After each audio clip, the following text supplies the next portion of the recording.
In this lecture, we are going to discuss working capital ratios. Working capital ratio is same as current ratio. A working capital ratio of less than 1 is a strong indicator that there will be liquidity problems in the future, while a ratio in the vicinity of 2 is considered to present good short-term liquidity.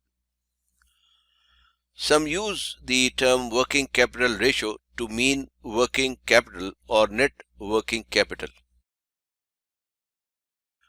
Working capital is defined as current assets minus current liabilities.